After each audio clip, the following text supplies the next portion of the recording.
So now it is that your girl's recording. Let's go ahead. Let's get into this next video, shall we? Now, Blackie Speaks, shout out to you. Why Lil Wayne apologized to Kendrick. And we had this conversation before where Lil Wayne was making such like a big deal about with everything. It is like, oh, well, what did I do? I ain't do nothing. This isn't this. So without further ado, let's go ahead. Yeah, I heard that he apologized, but I didn't know into the details of it. So, organic reaction. Here we come. All right, let's start this up. From Kendrick being picked as the halftime show performer at the Super Bowl, to Lil Wayne feeling frustrated that he didn't get it, to Kendrick responding on his most recent album, to Lil Wayne insinuating that he might respond back, and that finally leading to an apology. What exactly went wrong, and why did Lil Wayne apologize to Kendrick? The Lil Wayne and Kendrick Lamar saga has been one of the most talked about stories in relation to rappers going at each other in the last few weeks. Like a lot of people know, the controversy started off back in September when the Super Bowl halftime show, which is going to be hosted in New Orleans, where Lil Wayne is from, was announced. In the midst of this news, a lot of people were celebrating because they were happy for Kendrick, but a lot of others weren't so happy about it. The conversation then transitioned from Kendrick being announced to be the halftime performer to Lil Wayne supposedly getting snubbed. The Super Bowl is going to be held in New Orleans, where Lil Wayne is from, and he seemed like the obvious pick. I mean, Lil Wayne is from New Orleans after all, and the event... Yeah, but like, the Super Bowl is not based off, like, I don't understand that correlation. I don't understand that. Beyonce performed at the Super Bowl, not the Super Bowl, at the Christmas show, but I don't even think that was that Houston? Was it Houston or was it Dallas? I can't remember what city it was. It was Houston. Okay. With that makes sense. That's not the Super Bowl. But when Beyonce performed at the Super Bowl, it wasn't even at Houston. So it's just like, why are we... Okay. Is going to be hosted in NOLA, so how come he didn't get picked for it? And that was the main argument in favor of Wayne. This eventually led to a public outcry of people coming together saying that Lil Wayne deserved to perform at the halftime show, aside from people being very vocal. Dang it, Blackie Speaks, you didn't realize it is that hard R was in that message? About their support for Wayne. There are a couple rappers who decided to chime in, one of them being 35-year-old rapper Hurricane Chris from Louisiana. When you walk into a house, you speak to everybody who live in that house, and you pay respect to everybody who live in that house. I'm from the South. Now, wherever you from, you go do what you do wherever you go do it. But when you come to the South, y'all got to show more respect in this, bro. Now, in general, a lot of other people came out and agreed that Kendrick did deserve it after all, mostly due to how successful of a year he's had. This strong public response eventually led to Lil Wayne himself saying a couple things about not being picked. In a video posted to his social media account, which was a few days after the news had gone viral, Lil Wayne addressed the entire situation, saying that he was disappointed and that it hurt him a lot. First of all, I want to say forgive me for the delay. Just the delay, I want to say I had to get strength. I had to get strength enough to do this without breaking. I want to say thank you to every voice, every opinion, all the care, all the love and the support out there. That hurt a lot. I blame myself for not being mentally prepared for a letdown, for just automatically mentally putting myself in that position like somebody told me that was my position. So I blame myself for that. So it hurt. It hurt a whole lot. The response to this was, however, not like Lil Wayne was probably expecting. Although he did have a lot of people vouching for him as the halftime performer, it seemed like the majority of people still couldn't truly side with his perspective. Yes, it's going to be held in New Orleans where he's from, but Lil Wayne obviously felt entitled to something that wasn't his to begin with. I agree to that. Like, the level of entitlement that Wayne had, and there's other people that was also co-signing, just because it is that Wayne did not get picked to do the Super Bowl performance for this one in particular doesn't mean he isn't the greatest rapper of all time. However, can Kendrick Lamar out battle him? Yes. Does that mean it is that he's not the greatest rapper of all time? No. So that's why it's like, why I said this from when we first initially talked about this. If Wayne was to congratulate him, at least, I'm sure even with all the outcries, Wayne could have been on the album, let alone a performance within the Super Bowl. But he messed that up by talking about that. You're not entitled to anything within life. And nobody literally said it is. Like, nobody off of the NFL team or Jay-Z was just like, hey, listen, like, we gonna make sure it is that you get your segment or anything like that at all. Like, that's weird. That's weird within itself. Jay-Z has helped Wayne in a lot of different ways, and even including the legal issues he's had before in the past. But You can't sit there and kind of like be a little bit too big when it comes down to that. You could be upset, yes, but how you went about it was wrong. Kendrick Lamar got picked for this because he's had the most successful year of any rapper in 2024. And so the choice to the NFL and Roc Nation was obvious. So the verdict on the Super Bowl controversy involving Lil Wayne and Kendrick was just that. There was an overwhelming support for Lil Wayne, but it didn't overpower the fact that the majority of people felt like Kendrick still deserved it. Ever since then, things have been quiet as far as this particular story. Now, that was until Kendrick Lamar's album, GNX. GNX is Kendrick Lamar's 6th studio album, and it came out a little over a month ago, on November 22nd, 2024. It was a surprise drop that caught a lot of people off guard, and the album has been doing phenomenal ever since then. Now, interestingly enough, there was a song on the album titled Whacked Out Murals, and on this song, Kendrick actually ended up responding to this entire Super Bowl fiasco, specifically name-dropping Lil Wayne, and this is what Kendrick said. Used to bump the Carter 3, I held my rolly chain proud. Irony, I think my hard work let Lil Wayne down, Kendrick said. Later on in the song, he says, won a Super Bowl and Nas the only one congratulate me. All these ninjas agitated. I'm just glad they showing their faces. Some people might call this a diss, others might call it a simple acknowledgement of a fact. As you could hear, Kendrick was very straightforward. He made a reference about the Carter 3, saying that he used to listen to it, followed up by a line in reference to how his hard work let Lil Wayne down. Ultimately, Kendrick outshined the master, and the reason why I'm calling Lil Wayne the master in this case is because, for anyone who doesn't know, Kendrick was actually very influenced by Lil Wayne when he first started rapping. Absolutely. Like a lot of other rappers.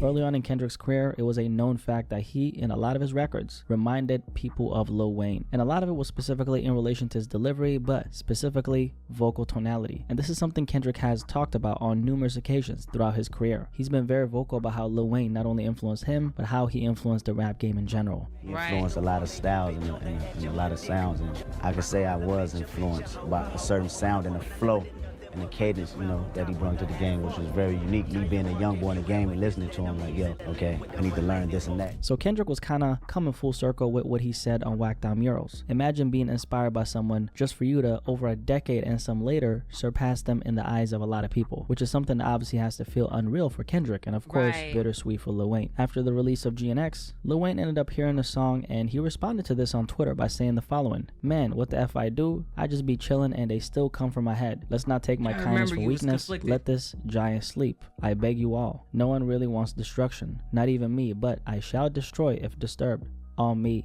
Love. So this, on top of what Kendrick said, was kind of a big deal. Here we have Kendrick responding to the controversy, and Lil Wayne following it up by saying, don't take my kindness for weakness, because you don't want to wake up the beast. That sounds like someone who's preparing for war, if you ask me. And this is exactly what a lot of people thought was going to happen. So the internet had a lot of things to say about this, and this Lil Wayne versus K-Dot story went viral yet again. Fast forward to yo, that's crazy. A lot of things to say about this, and this Lil Bush have been calling him a bitch for 2 decades.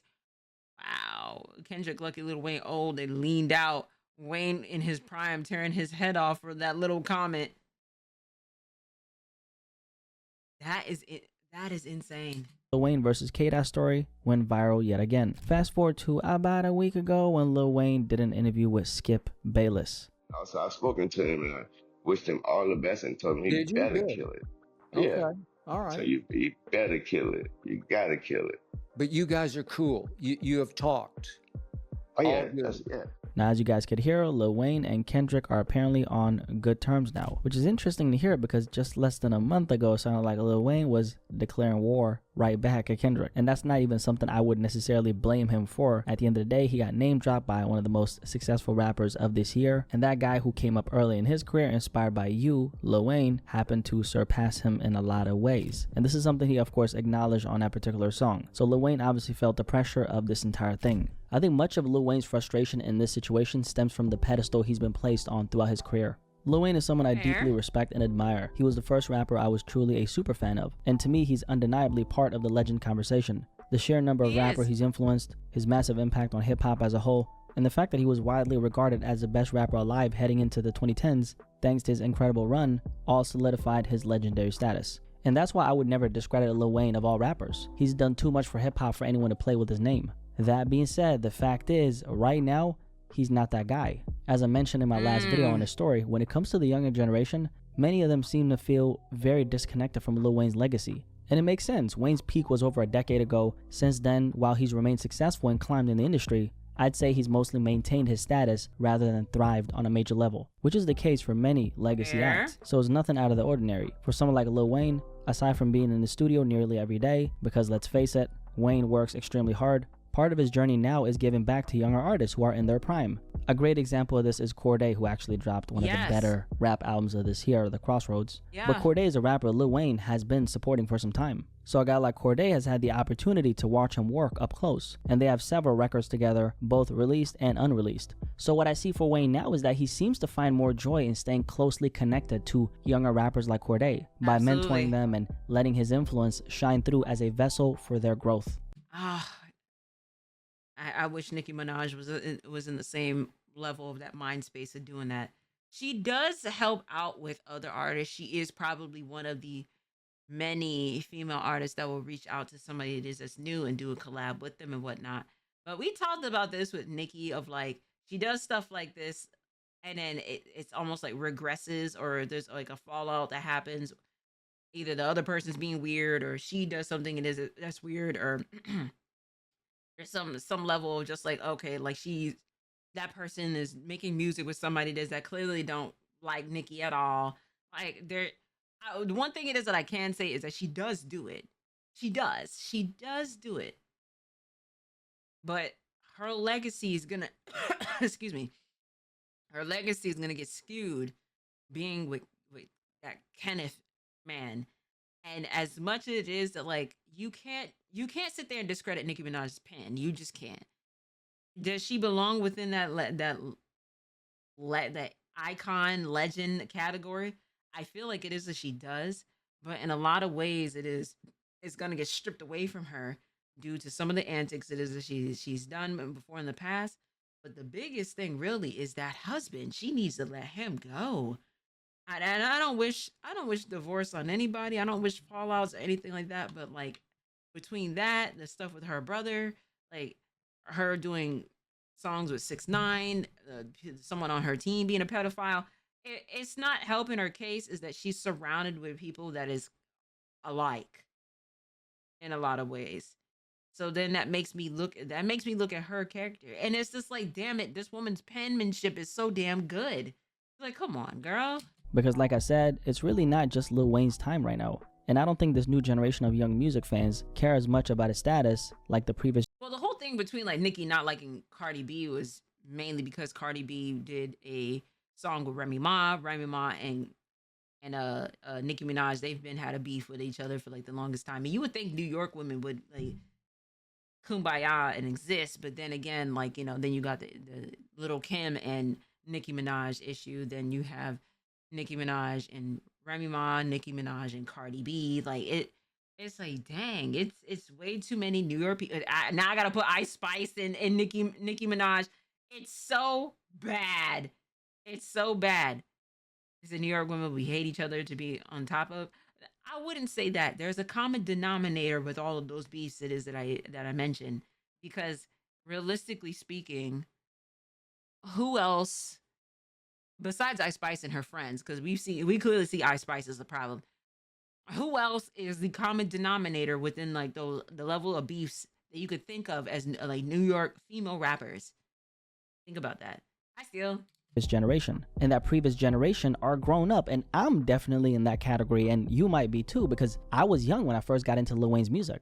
Lil Wayne, to me, when I first heard the Carter 3 in 2008, was the best rapper in my mind, and in a lot of ways that wasn't false. So that's the biggest reason why I would say Lil Wayne responded in the way he did. It seems like Wayne is very swayed by people's idea of how high up he is, because in Wayne's mind, he's the greatest alive, and he should feel like that. And then now you take a look at the Super Bowl controversy, which is being hosted in his hometown, and Kendrick ends up getting it. Lil Wayne got sworn by a bunch of people online, mostly his supporters, and probably people around him as well, saying that he deserved it. And what did that say? So Lil Wayne was supposed to perform at the Super Bowl and bring Nicki and Drake out, but that camel Jay-Z blackballed him and gave it to Kendrick instead.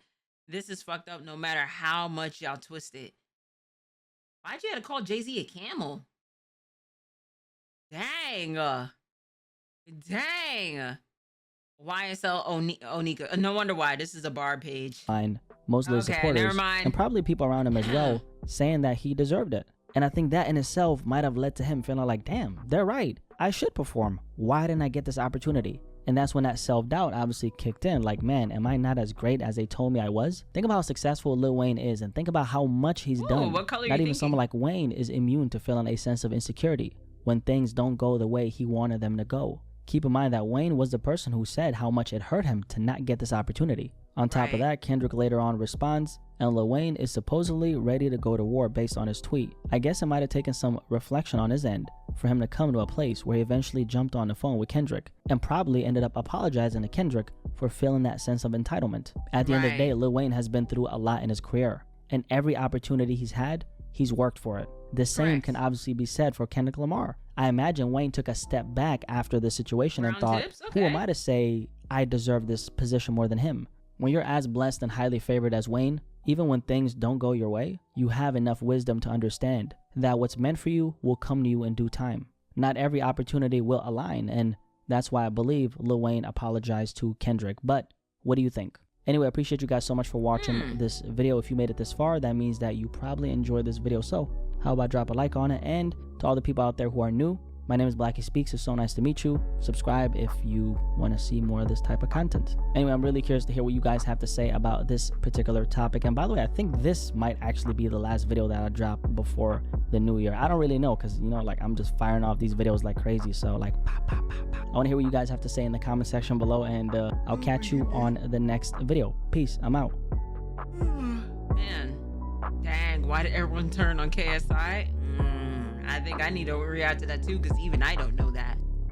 But I mean, to be honest with you, I feel like after the reflection and you know, and when you go ahead and be like, all right, let me take the entitlement out and let me just have the conversation, and then talk with him. You know, I think that was a smart move, because the last thing it is you want to be doing is going like making that into like a beef. You know, it's I don't think it's that serious. You know what I mean? So I could admire Little Wayne for at least going ahead and just be like, all right, let me remove myself with the entitlement first, and then we can get to this. You know what I mean?